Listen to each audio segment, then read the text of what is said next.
Good evening, my dear colleague. Do you know Nurse Dorothy Crane from the Pembroke Hospital? I'd like to know more about her. I don't like to talk about competition. Competition, you say? Never met her, but it seems she provides some sort of medical care to the poor. The whole thing has to be some sort of scam, if you ask me.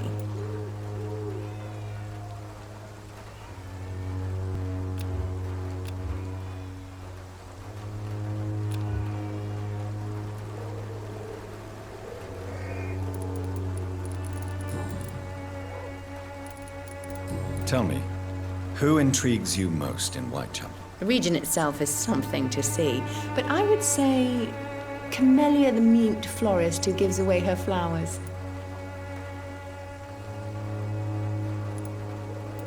What do you think of the locals? Most of them are afraid or desperate. They all come to me eventually for my remedy.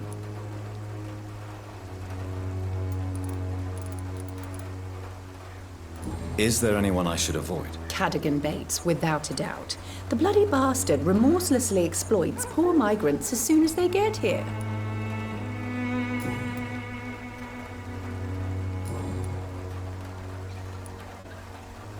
I'd like to see what kind of medicine you're selling.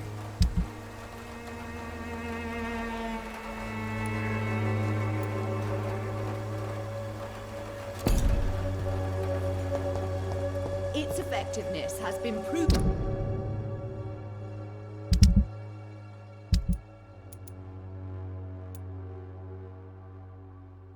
by many. Even the flu is no match for the Swanborough cordial.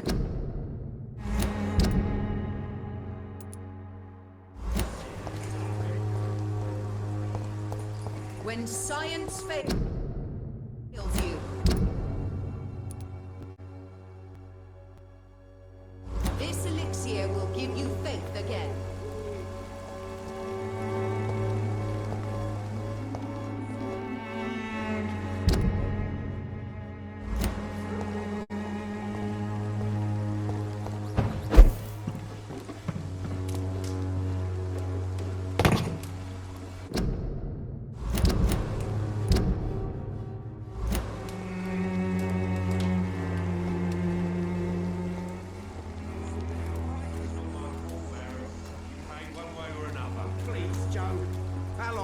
Each other. We even used to be neighbours, for Christ's sake. I'd prefer not to give you an... You again? What do you want this time? According to you, physicians are scarce in this part of town. Why is that? Not familiar with this neighborhood, are you? I guess your fancy colleagues are too afraid of being stabbed in the back. This part of town does have quite a reputation. Would you say it's justified? Totally. Look at me, for instance. I always look my opponent in the eye before knocking him out. May I ask what you do around here? I do whatever I want, and sometimes even more. Now sod off.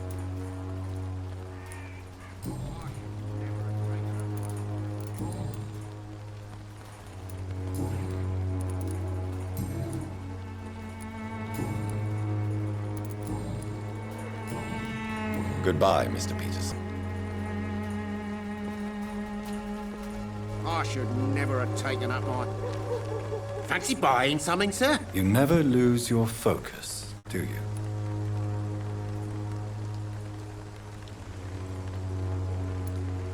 Right then. Show me what you have.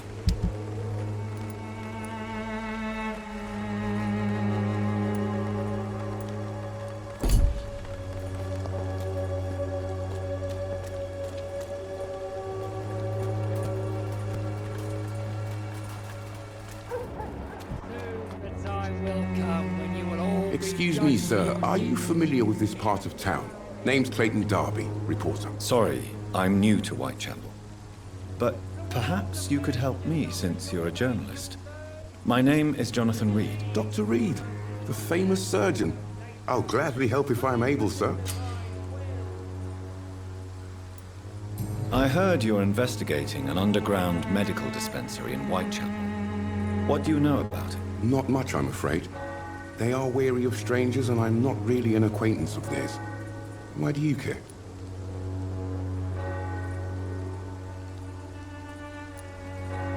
I'm afraid one of the nurses from the Pembroke Hospital may be involved with unsavory activities. Ah, could it be Dorothy Crane? Without a doubt, you are a damn fine journalist, Mr. Darby.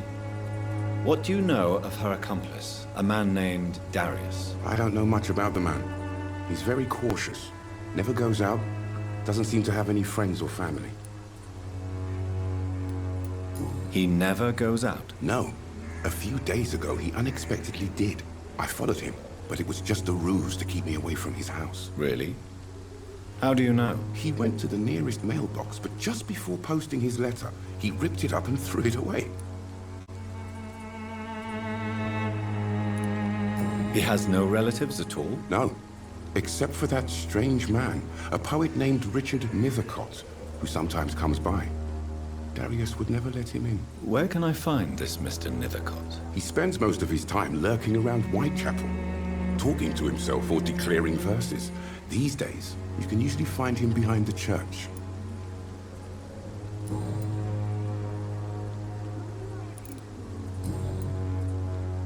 Why are the newspapers keeping silent about the Spanish influenza? It's as though none of you care. There's a war going on. People shouldn't be demoralized by news of deadly diseases.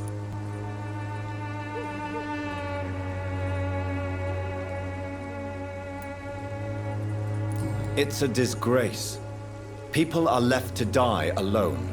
No one is properly informed of the risks. These are bad times indeed.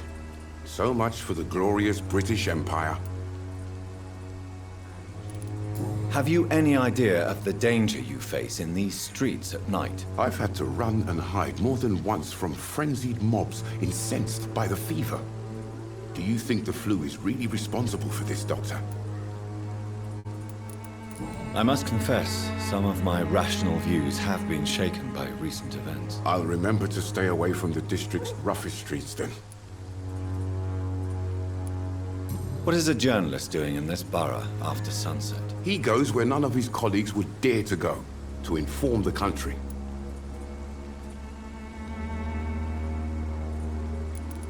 That's quite honorable of you. But is the public interested? Not at all, sir. And that's why I'm an independent journalist, hoping to sell some stories. So you risk your life to reveal the truth. I saw many reporters do the same during the war. Whitechapel is the crucible of so many untold stories and tragedies. I want people to know them.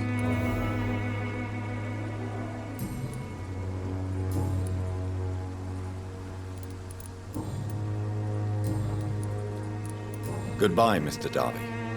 Farewell.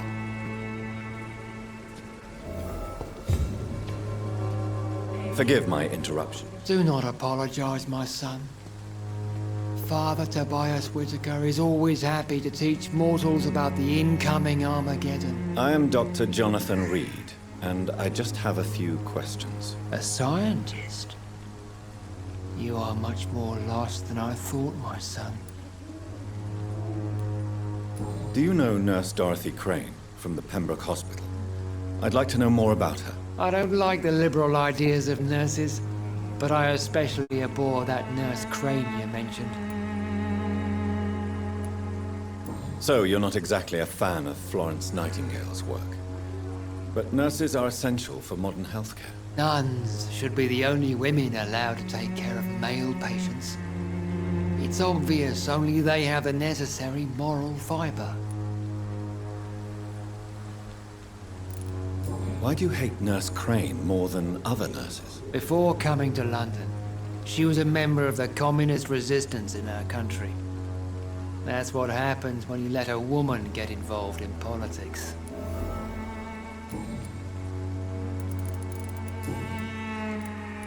What do you mean when you say that I am more lost than you thought? All scientists are entangled in a world of causes and consequences, and most of them can't see the plain truth. Quite a judgmental opinion, if you ask me. But what do I know? Blinded by science as I am. But you are seeking answers, aren't you? Answers about the Armageddon about to strike the city. Answers about the hidden truth. Well, I suppose I can spare a few minutes listening to your so-called truth. As a doctor, you must be aware of a decimating epidemic. But let me tell you that this so-called Spanish flu is just the beginning of the end. What do you mean? The beast is finally revealing itself, corrupting the flesh and the heart of men. With my own eyes I have seen them, those minions from the abyss.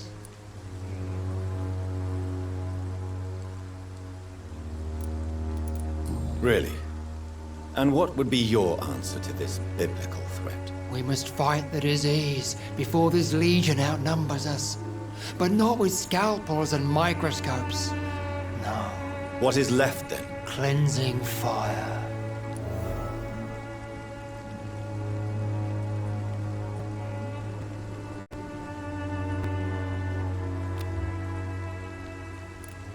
Tell me, Tobias, what exactly is your plan concerning the cleansing of this city? God will recognize his own. More than once this city has risen from the ashes, hardened and purified by the flames. Fire is just the instinctive answer of a caveman facing something he does not understand. This is the 20th century. Your lack of faith is predictable.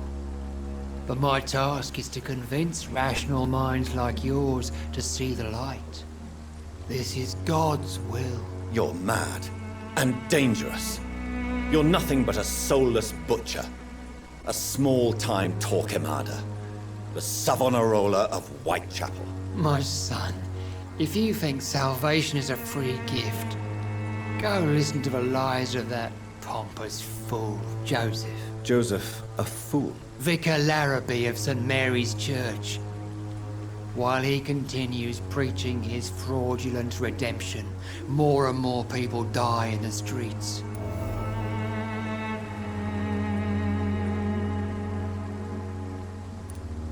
What do you mean when you say that I am more lost than you thought? All scientists are entangled in a world of causes and consequences, and most of them can't see the plain truth. Quite a judgmental opinion, if you ask me.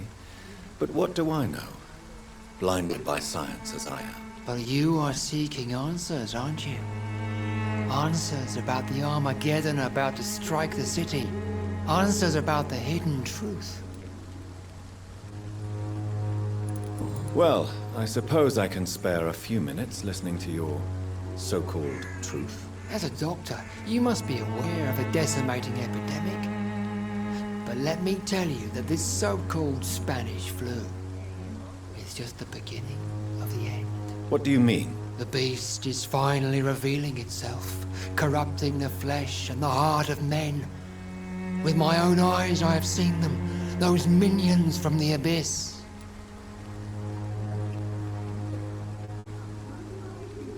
I have heard enough. Goodbye.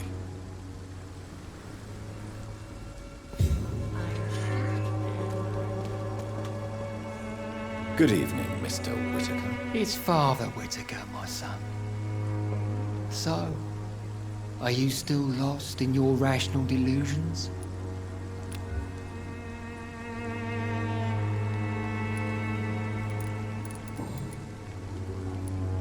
Have you any friends?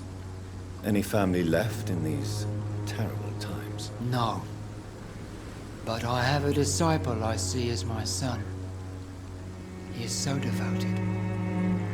I sent him to preach the good word in the heart of this corrupted city.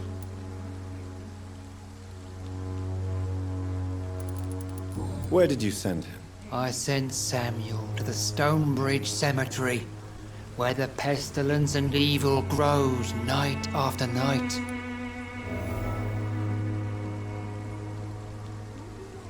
You sent him on some preaching crusade during the epidemic. As a true believer, Samuel will fear no evil while he walks through the valley of the shadow of death.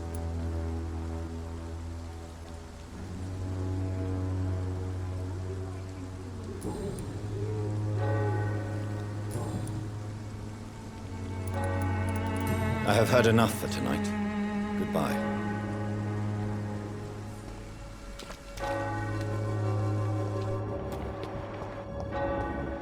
The walls of your home will not protect you. For there is no protection against the malevolence of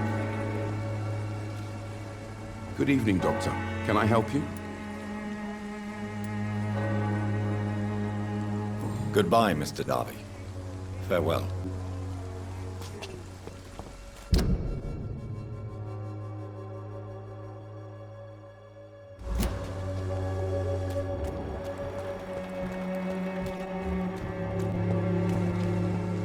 Good evening, Mr. Whitaker. It's Father Whitaker, my son. So, are you still lost in your rational delusions? I have heard enough for tonight. Goodbye.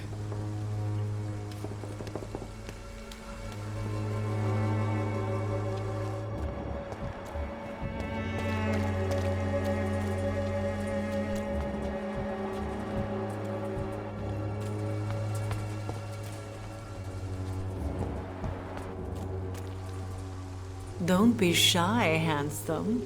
What can Christina do for you? I'm not looking for what you're selling. But I'd like to ask you a few questions, if I may. I'm a doctor. Dr. Reed. All right then, but be quick. Though I usually get paid when I open my mouth. Do you know Nurse Dorothy Crane from the Pembroke Hospital? Anything you can tell me about her would be helpful. I don't know her, but I know her name is Dorothea Crăciunescu.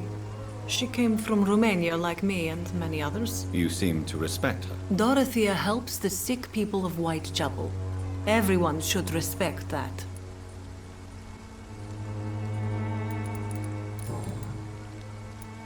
Tell me about yourself. Are you joking with me? People don't usually come to see me for conversation. I have no interest in your work. I am, however, curious as to what led you into this career. Short story. The war, exile, and England. This country is not especially welcoming. I've been refused many jobs because of where I am from. I had few options left.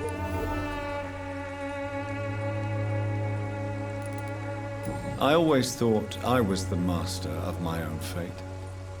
But now I know we don't always have control over our lives. I don't judge you. You know, this money is not only for me. I have good reasons to need this money quickly, but it is not your concern, Doctor.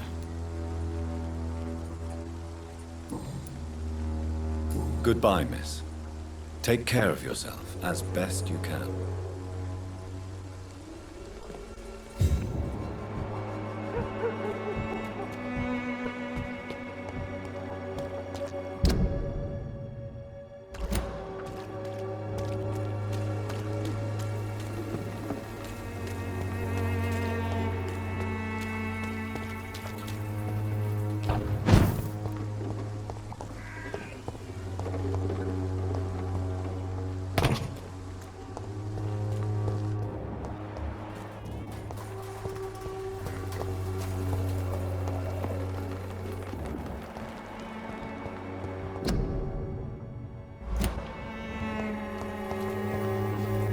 Good evening, miss. I'm Dr. Reed. I'd like to ask you a few questions. I know what you're thinking. A tall stranger who meets a girl in the street at night. It reeks of the penny dreadfuls. But I mean you no harm, truly.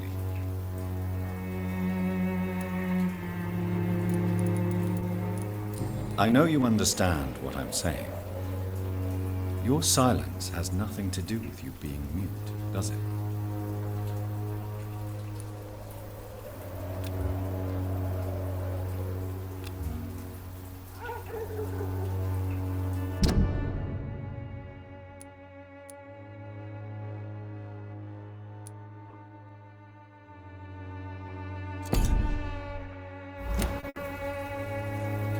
Very well. Goodbye, then.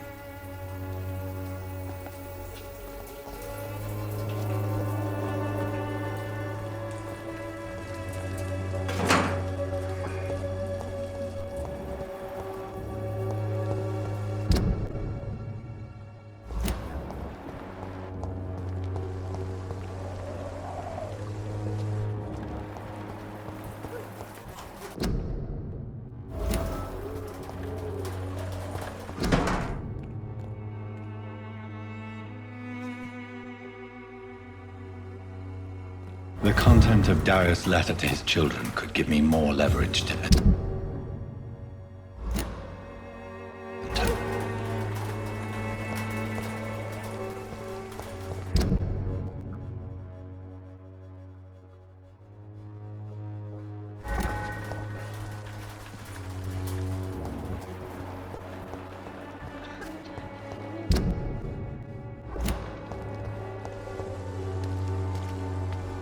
It's locked, all right.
Angel made flesh, I tell you.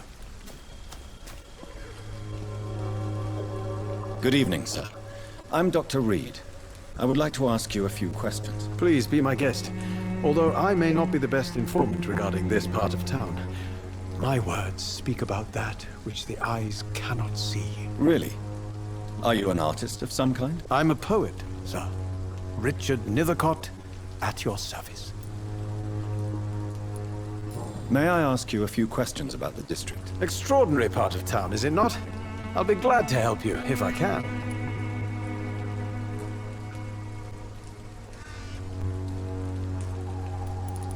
What can you tell me about an old man called Darius? Darius Petrescu?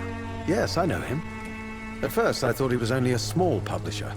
I invited him to publish my work, but his reaction was pretty clear. Not interested in your talent? Darius is an old political activist who takes delight in printing tracts and lampoons. Those communist activities only require mediocre writing skills.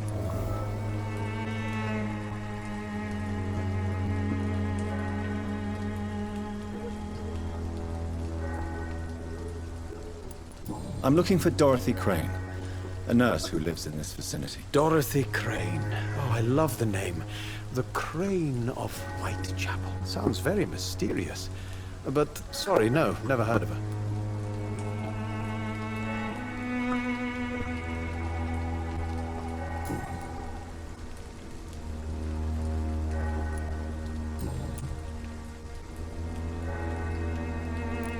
Are you aware that your life could be in danger in this part of town? But this is where I must be to feel the real beat of the city. I had to come, see it for myself, alone.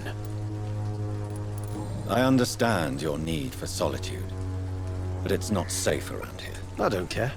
I don't have many friends, Doctor, and my family despises me.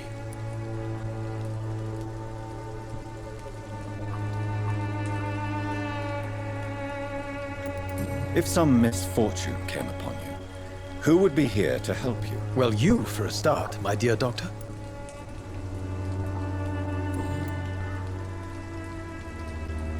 What are your thoughts on the terrible situation in this city? Terrible, you say? No.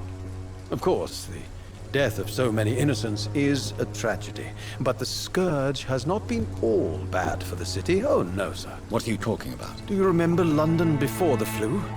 Noisy, cacophonic, quiet nowhere to be found. And now, listen to this oddly peaceful silence. Yes.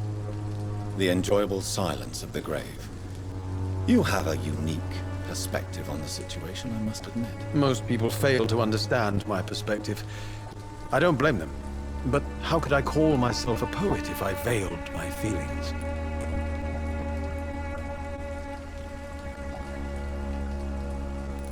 May I ask what you're doing at this hour of night, sir? Do you live here? Not at all. I'm just enjoying the pleasure of a quiet walk. Though night talks are always preferable, if you ask me. Especially with strangers. But are you not afraid of the epidemic? Oh, why should I? I see some equity in the Spanish flu. No flesh should be saved, say the scriptures. Good or evil, rich or poor, all are equal in the eyes of the flu. If you say so.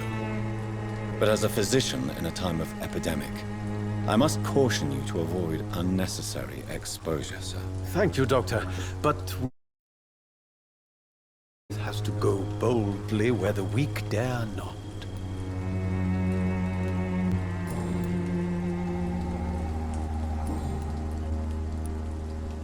I'll leave you alone, sir. Darius is a bit less of a mystery now. It should not be that difficult to incite him to let me in.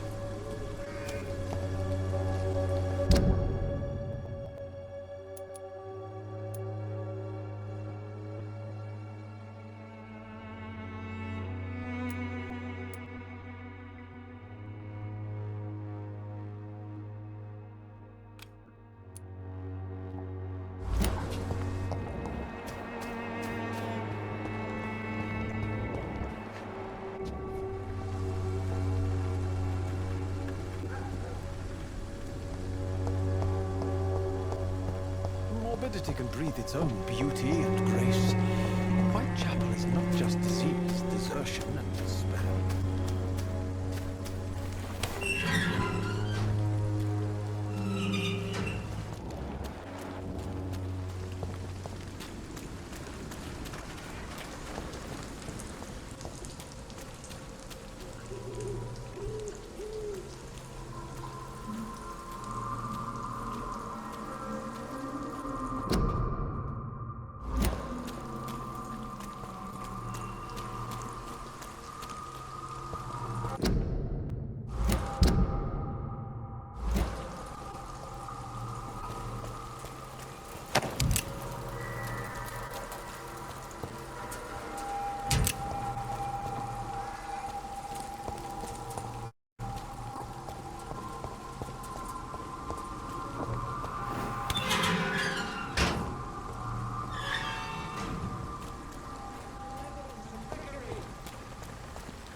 You are blinded by your false faith! The other way this week, Joe. Come on, we can sort it out, right? It's not my call, Barrett. You pay one way or another. Please, Joe. How long have we known each other?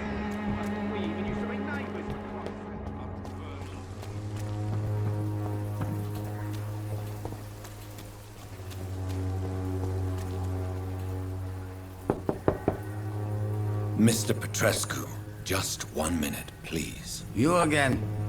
Go away. Sir, wait. Stop this nonsense. I know Nurse Crane is here. Shall we speak man to man, you and I? All right. Speak up. Don't you see we're on the same side? We fight to help the poor, sick, and abandoned. I'm nothing like you, Mr. Doctor. Yes, you are. You too believe in providing medical care without charge. You know what we have to sacrifice to make the world a better place. I have to admit your words have conviction. All right, I'll let you see Dorothea. Don't make me regret this, though.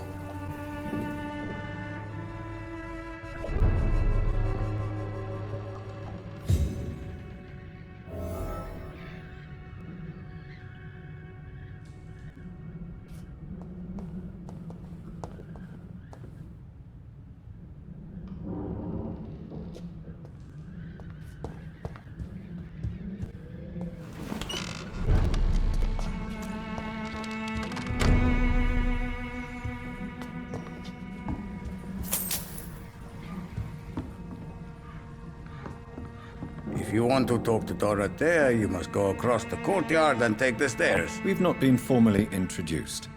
May I ask your name and occupation, sir? I am Darius Petrescu. I'm here to keep snitches and spies away from Dorothea. And I also run this little print shop.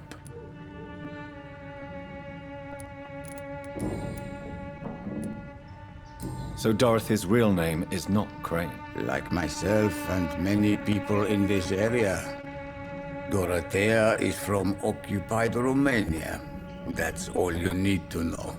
She seems important to the community. More than you can imagine. The West End does not want to hear of Whitechapel's misery.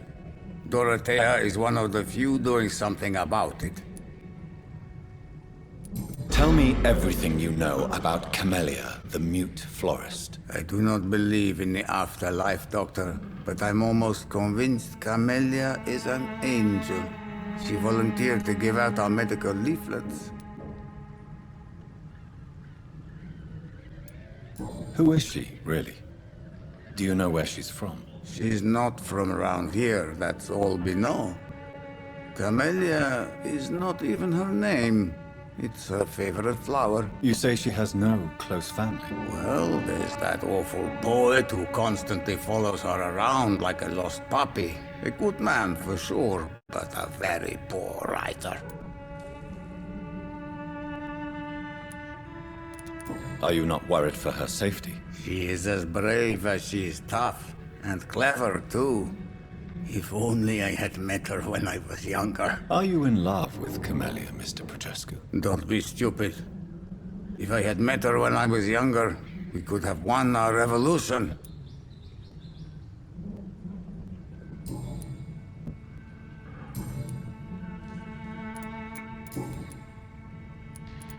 Do you have any family left, Mr. Petrescu? Children or grandchildren? Who knows? I have abandoned my people for so long, they might as well be dead. As dead as I am for them, I suppose.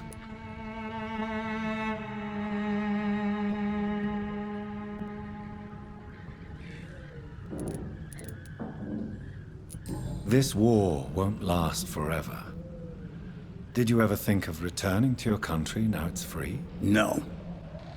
I have taught strength and determination to my sons and daughters. I'm an old, dying man who only has memories of better times to cherish.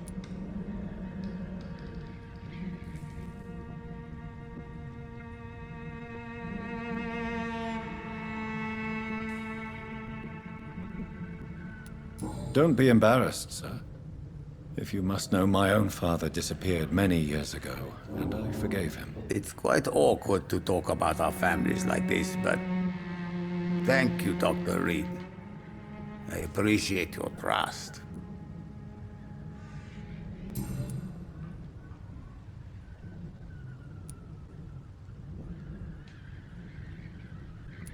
How did you meet Nurse Crane, Darius? Why does she trust you? I'm her oldest friend in England. Dorothea and I share many ideas about this country and about the country we left. You mean occupied Romania, don't you? Even if not directly, I fought against your enemies. Really? Then perhaps you have more in common with Dorothea than meets the eye, Dr. Reed. I know you fought for your country when it was occupied, Darius. Tell me more about it. I know my days are numbered, and I know I won't see my homeland again. But I fought for Romania all my life, and I will until my last breath. But Romania escaped the grasp of the Austro-Hungarian Empire. It's a free country again. But it's not the country I fought for. My homeland is not appeased, Doctor. And I still see a dark future ahead for my people.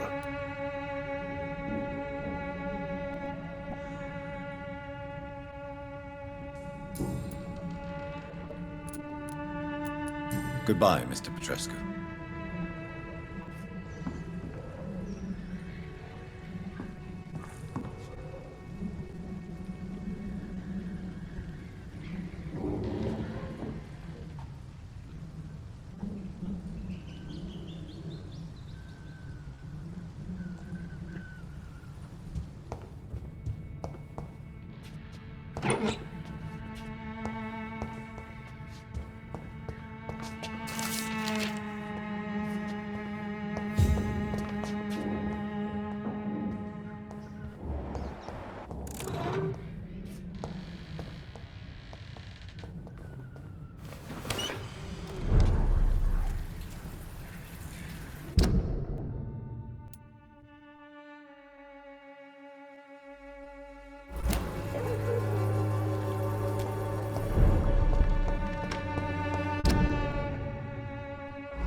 Razvan, can you hear my voice?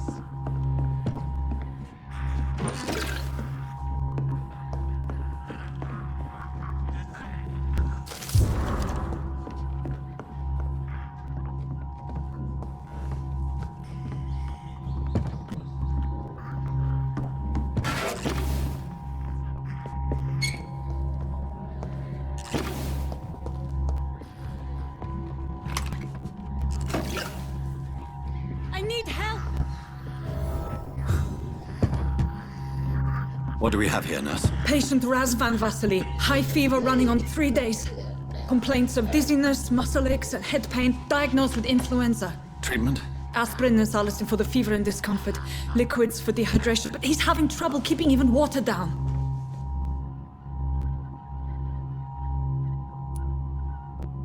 Aspirin and salicin, you say? Why not some warm milk and a kiss on the cheek? Where are the quinine salts? Tried buying, borrowing, even stealing. There's none to be found, Doctor. He's not convulsing, he's choking. He's not getting any air. Scope! Hand me that scope! What can I do, Doctor?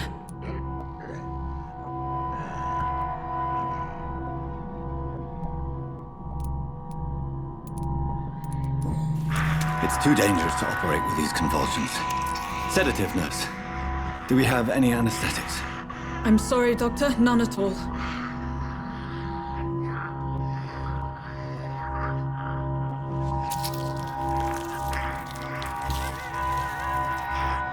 I need to perform a tracheostomy. Short pipe. That rubber tube will do. We're going to cut a passage for air through the neck. Yes, Doctor. He's breathing again, but he's coughing up blood. Internal hemorrhaging. I need to make another incision into the chest cavity to drain the fluids from the lung. Prepare another tube. A thoracostomy. Doctor, we've nothing to fight the infection. We need an aseptic environment.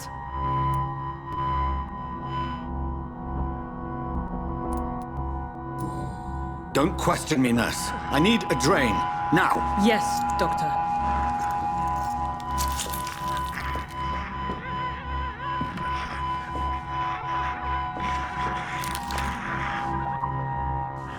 He's still bleeding, Doctor. I'm losing his pulse. The drain must have punctured the intercostal artery. There's too much blood. Are you all right, Doctor? I can't see.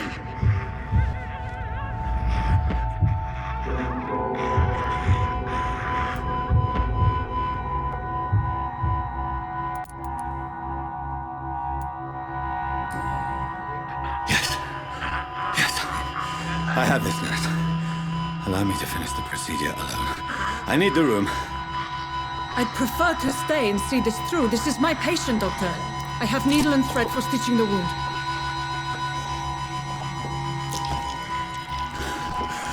Good. The stitches are holding. How's he doing? We're losing him. We've lost his pulse. He's dying, Doctor!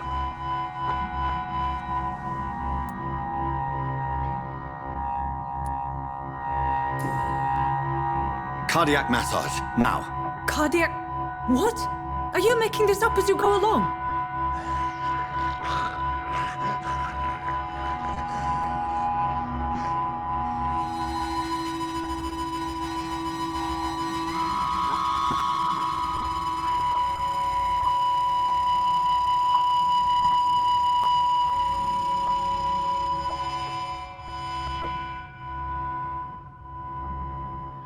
We've lost the pulse. He's gone, Doctor. Nurse, we did everything we could. Truly? Everything you could. Is that how you'll report this in your log? Is this how the war went? Piling up one poor corpse beside the next? This was not an influenza-induced seizure. I've never seen symptoms like these on the continent. Neither have I. But the previous symptoms leading up to this attack were the same, indistinguishable from the epidemic. No. There was something more vile in these reactions. Something primitive. There have been numerous reports of mental breakdowns caused by the fever that accompanies the flu itself, Doctor. Yes, but... I'd best take some samples of the blood for analysis.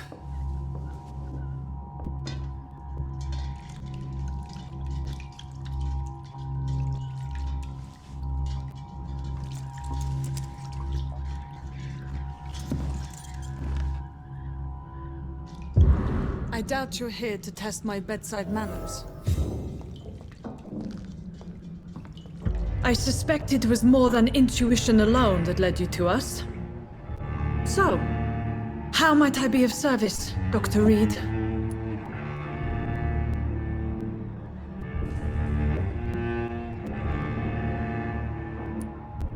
Your heart might be in the right place, but you can't carry on with this blackmail. For God's sake, Dorothy, it's extortion. It's a serious crime. Doctor, you think your warnings scare me? I've stolen and plied, blackmailed and lied, but what else am I to do? I'm all these people have.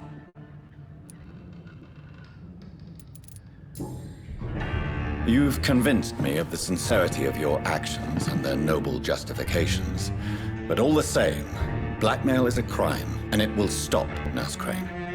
So, are you going to turn me over to the authorities?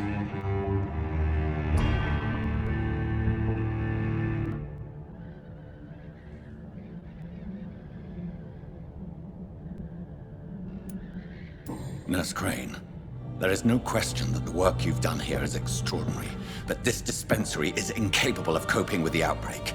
It's only a question of days before the situation at hand will overwhelm us. I cannot allow it. It's my duty to put an end to this immediately.